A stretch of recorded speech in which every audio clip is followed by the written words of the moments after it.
Hello, good morning. This is Fernando Vegas. It is my pleasure to introduce you to Sébastien Moriset from DSAterre, who is a big expert in earthen architecture in the world. He's going to show us the main different techniques in earthen architecture and in a trip through time and space with many countries around the world and many techniques and nice photographs from his own experience during many years working and helping to conserve and build with these earthen techniques. It is a real pleasure. I hope you enjoy it. Hello everyone. My name is Sébastien Moriset. I'm an architect, and I've been teaching at the School of Architecture of Grenoble for more than 30 years, especially at the postgraduate course on earthen architecture. And I'm very excited today to share with you a presentation on the main construction techniques that are using earth. So let's start with the wheel that I'm showing on the left. You probably know this wheel. And it shows very different techniques, some very simple, some very more elaborate. And one of probably the oldest technique is the number one, which is the idea of just digging a shelter from a cliff and trying to make a hole in existing soil layer. So we know that earth has been used for more than 10,000 years for architecture, and probably very old techniques also are those ones like 6 and 7, with the idea of taking wet soil to shape walls, like if you're doing pottery, but at an architectural scale. Probably at the same time, long time ago, came the idea of mixing the soil with branches and some fibers to reinforce those shapes and trying to obtain quite quickly a shelter. Then came the idea of prefabricating elements, and the adobe is also a very old technique, as we will see. And later on in the 19th, 20th century came the idea of going into more industrial production of bricks using more sophisticated machines. But today I'm going to focus on 4 techniques, which is the cob, the adobe, the compressed brick, and the rammed earth. So before I forget, also I apologize to all the Spanish-speaking listeners for doing this presentation in English. Lo siento. So, what is earth? It's a resource which is available in huge quantities all over the world, and it's a resource which is not uniform. It has different colors, but it has also different properties, and that's why we have so many different techniques in architectures. One of the reasons is because the soil is not the same resource everywhere. And something very obvious also, it's a resource which is undervalued. Although it has proved to be very efficient and to be the source of very creative productions in terms of architecture, not only small shelters, but castles, palaces, mosques, huge cathedrals. We have examples of so many different architectures made of earth, even entire cities, but it's undervalued. So what do we find inside the earth? So I said it's not a uniform resource.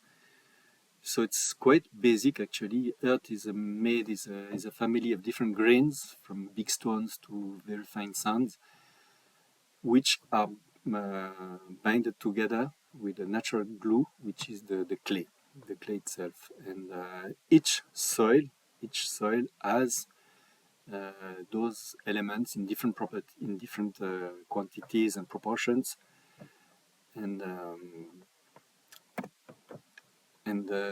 that's it. And so one of the soils that should not be used is just the topsoil actually on the planet. We have this. We are very lucky to have this very.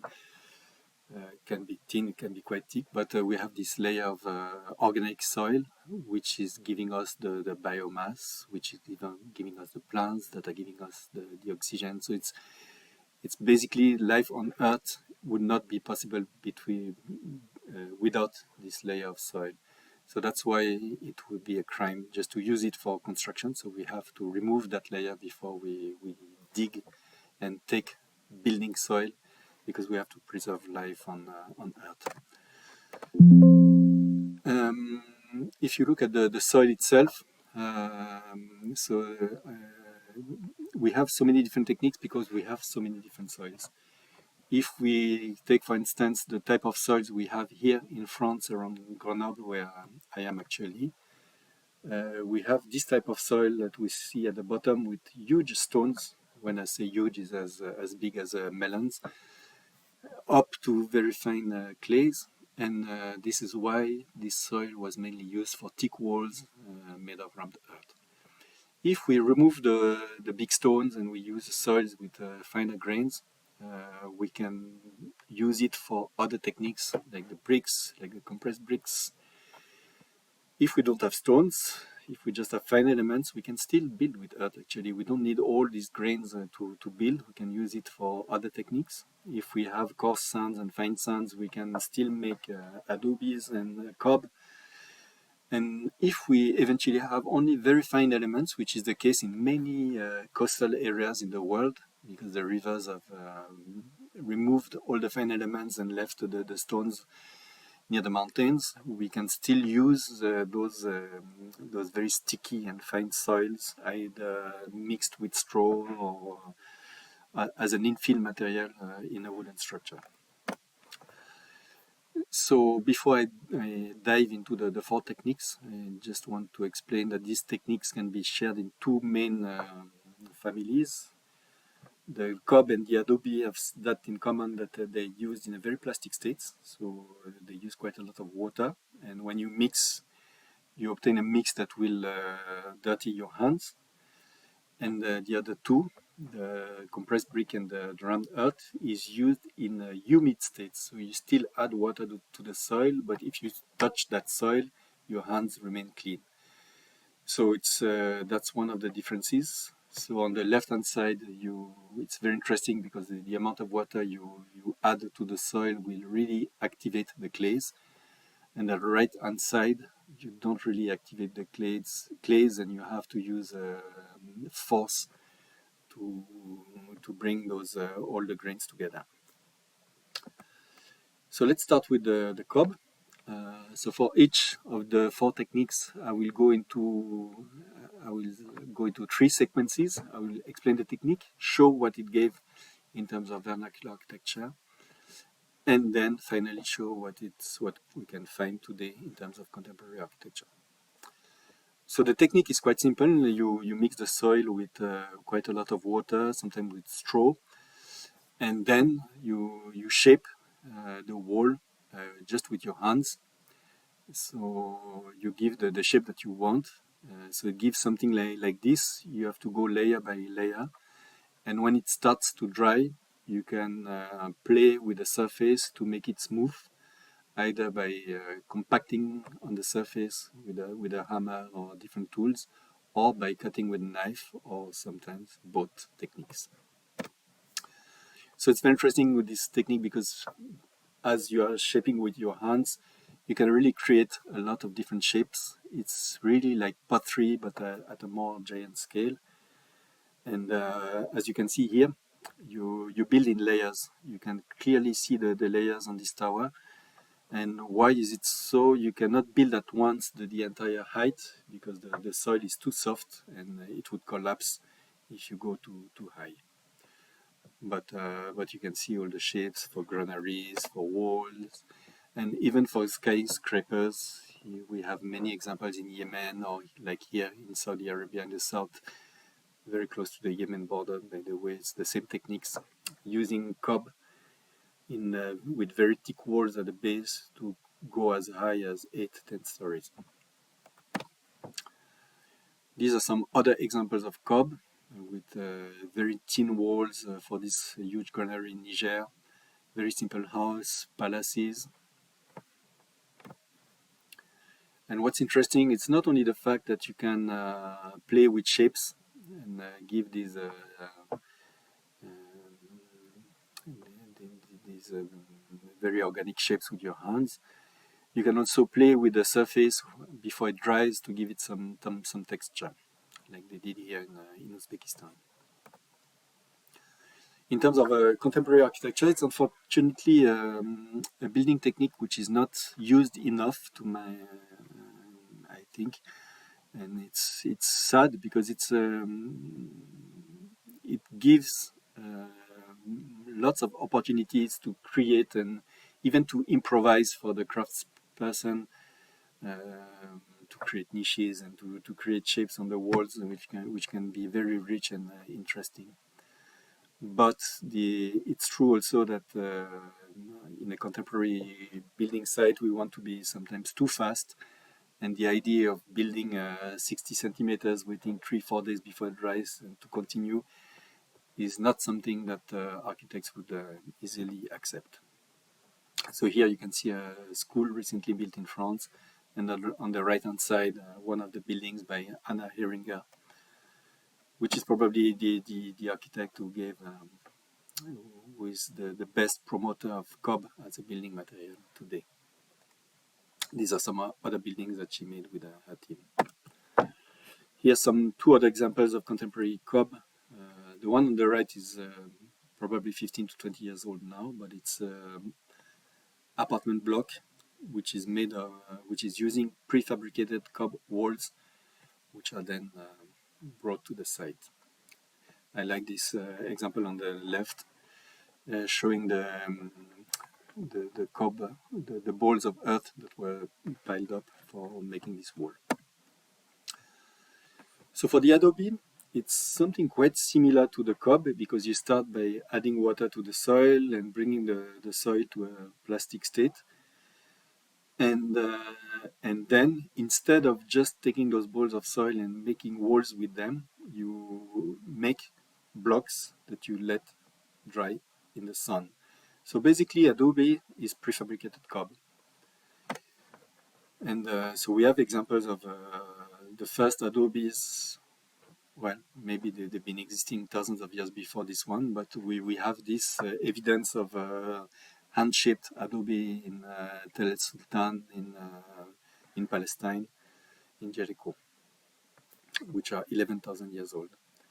And what I like with the adobe is that you actually need just a form, so you can use your hands, but if you want to be more systematic in the shape, you can use also a form just made of 4 pieces of timber. So it's very cheap and democratic, and that's probably why it's the most widespread technique in the world.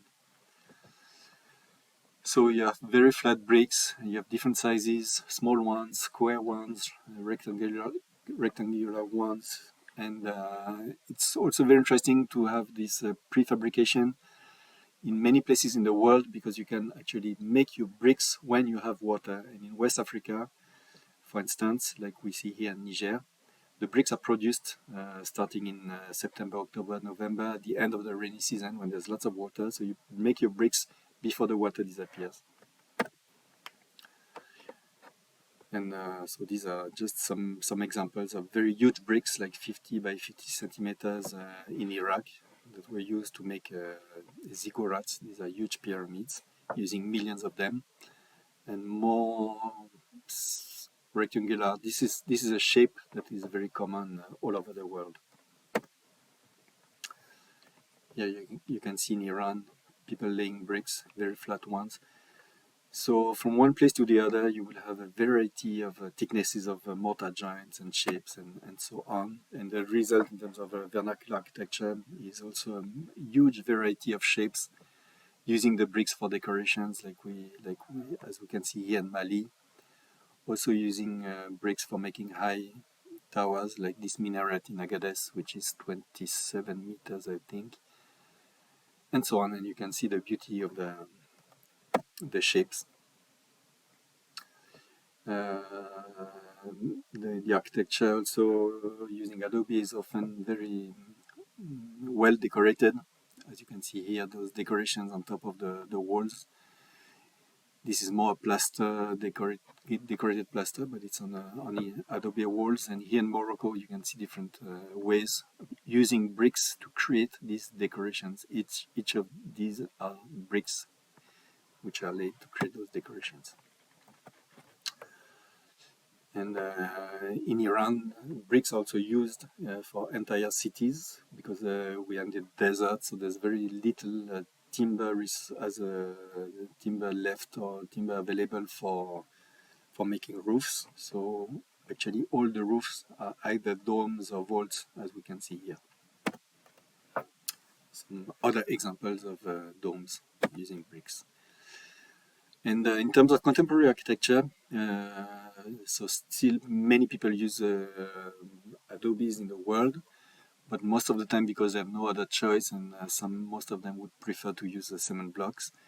But there's a revival of adobe as a contemporary material, and one striking example is Riyadh in Saudi Arabia, which is just a giant city where I think it's more than 8 million people. And they're developing on the western part of the city a new part of the city using millions of adobes, which is a very interesting case. So compressed blocks. So the difference between the compressed blocks and the adobe is that you use far less water. You just need a little amount of water just to allow the grains to slide. So it's like a lubricant in the mix. And then you throw this mix in a machine and you compress it.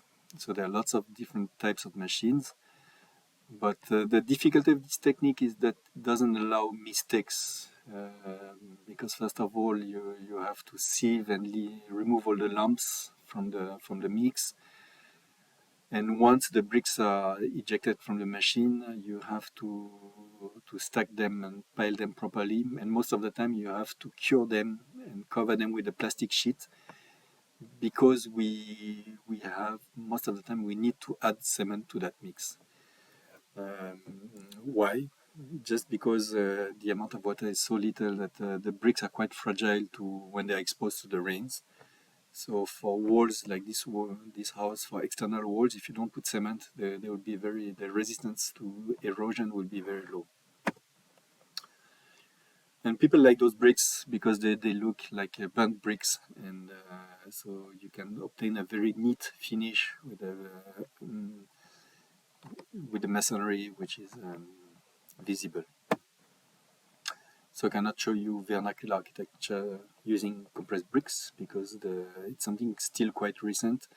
It was in the 1950s that the first machines were produced. But in terms of contemporary architecture, we have quite a lot of examples, like these new buildings so on the left in Burkina Faso, and this mosque in Saudi Arabia, which was supervised by Sapran Maini.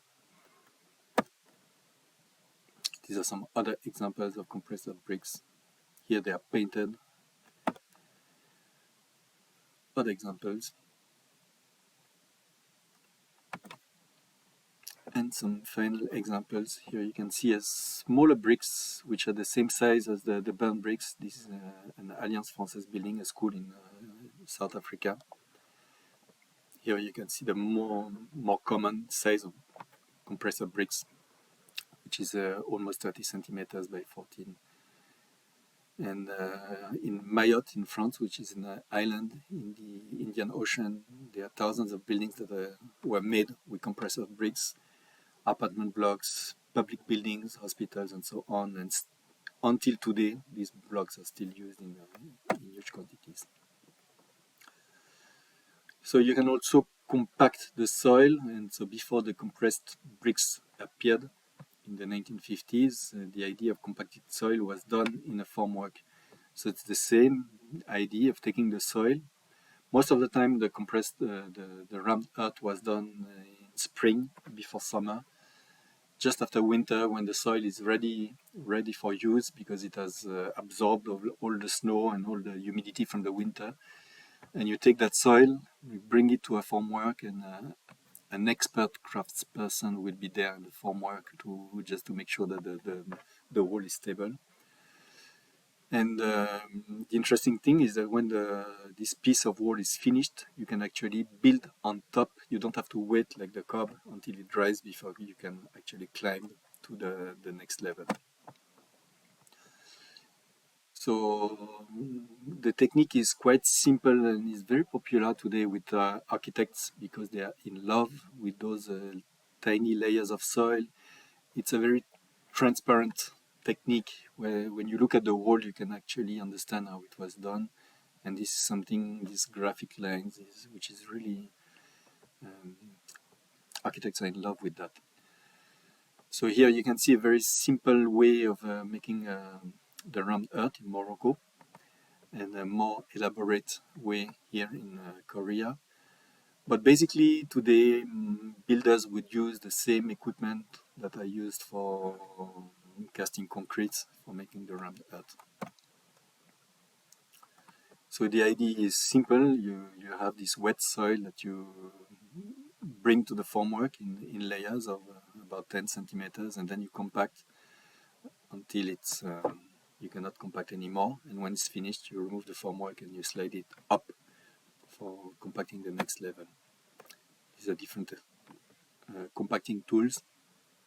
These are manual tools, but they're also pneumatic tools, which are more noisy and more dangerous. And here you can see also somebody who has played with different types of soil to create a more graphic, very artistic result. So in terms of vernacular architecture, there are lots of examples in mainly in France, in Spain, Portugal, Morocco, of rammed earth buildings, but also in China. And you can also go quite high. In Morocco, they go to a certain level, and then they finish with adobes because it's safer. It's very difficult actually to ram a very thin wall, rammed earth wall, if you are standing 10 meters above the ground level. So you can see basically how it's done. You can see 1, 2, 3, 4, 5 layers of, even 6 layers of rammed earth. And the house is done. So it's quite easy, but it requires a good understanding of the stability of the walls, because the craftsmen were doing both the roof structure and the walls at the same time, and everything works together. In terms of contemporary architecture, you can see some examples here. So I love this one, which is quite basic. You have just an L-shaped wall in each corner. And these are, I think they're also quite old. Now they are 30 years old, so it's not that contemporary, but they've been resisting very well to time. So this is a more recent structure also in France. And this is also quite recent in Lyon. And this one is using prefabricated rammed earth elements. And this is also a public building that you can see in France.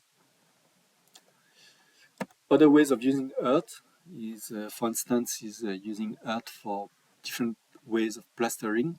And there are many countries where earth is used even for plastering walls that are not made of earth. If you go to Central Asia, for instance, in Uzbekistan, there are many burnt brick buildings which are plastered with earth and straw, just for reducing the heat, the impact of the sun on the architecture, and having a layer that insulates the surface. It's also obvious that earth, when it's used as a plaster, can be very rich for decorating buildings. These are some examples of decorated buildings in Ghana, in West Africa. And you can actually, there's no limit in what you can do with the decorations. You can have a very thin layer that you will mark with any sorts of tools. You can go and make decorations and bas-reliefs like this one. So it's endless. You can do really what you want. It's a very fantastic tool. What's also very interesting with the earth is that if you are not happy with the results, you can remix the material with water and start over again and again and again, even 100 times if you want, until you are satisfied, which is not the case with gypsum or cement. When it's dry and hard, it's too late. So here you can see a very nice example in Cameroon of decorations with a very clayey soil. And these banana shapes are actually done by rotating the hand like this and going down. This gives the final shape. And some other examples playing with light. And this is a mixture of soil and gypsum, which is very common here in Saudi Arabia. But there are many examples like this in Morocco, in Yemen, in Iran. The mixing soil and gypsum is very popular. Other examples that you might find is also places where soil is mixed with structure, with timber, with bamboo, with straw.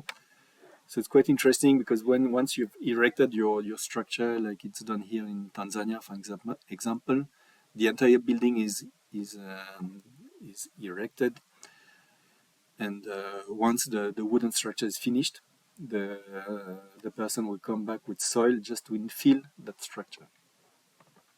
But this can be done also with timber, like here in Haiti or here. It's very common in Germany, in Iran, in Japan also. Actually, it's very common in places where you have no grains, just fine soils, and it's necessary to have a load-bearing structure. Soil is very interesting for creativity. I told you before, you can make mistakes, you can start over and over again. And so here you have quite interesting examples of this is a student competition in Iran, in Yazd, where the students are playing with bricks to create different shapes in a park. And so that's very interesting. And this is a wall we did with students in Saudi Arabia, where each person did a square. So, and this is the final result. It was done in 1 day. So it's very quick. It's just 2 centimeters of soil applied on a gypsum wall, and you can see just how it vibrates and how you can bring life to a wall just with a layer of soil. So it's very cheap. It's just time, but almost no material. So I was asked to be very short, so I will conclude here, and just to say that earth is really widespread.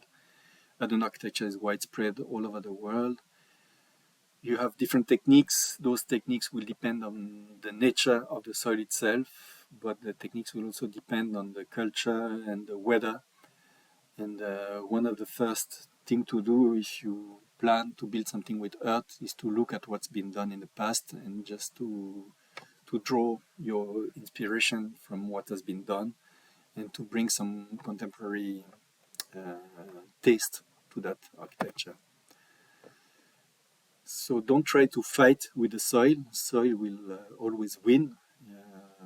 The idea of if you decide that you will make a rammed earth building in a place where there's never been any rammed earth in the past, it will be a fight with the soil because you will have to add stones to it. You will have to eventually remove some of the clay, and it's very difficult. It's easier just to look at the vernacular architecture and try to copy that vernacular architecture, but just bring some contemporary elements to it. So there's nothing like good or bad soils. It's most of the time when there's a mistake with a building, it's that the design was not suited to that soil. So I already said that you have to draw inspiration. You can practice before.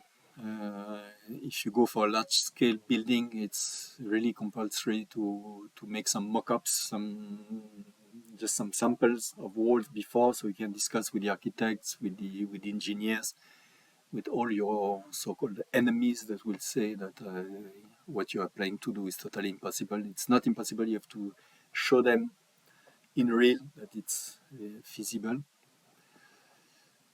And another thing also, if you go to a community where earth is still in use or it's been abandoned just a few decades ago. The idea of reviving the technique is also a way of restoring the community's pride and confidence in the resource that they have. Many people tend to think that cement is better than anything and they don't want to hear about earth anymore. But if as an architect you can prove that earth can be fantastic and beautiful and long-lasting, just because you are bringing the right details to make it last, you really do something very clever and very useful for the community. Thank you very much for listening, and don't hesitate to communicate with us if you have any question on this presentation. Here's my email address in case you want to write. Thank you.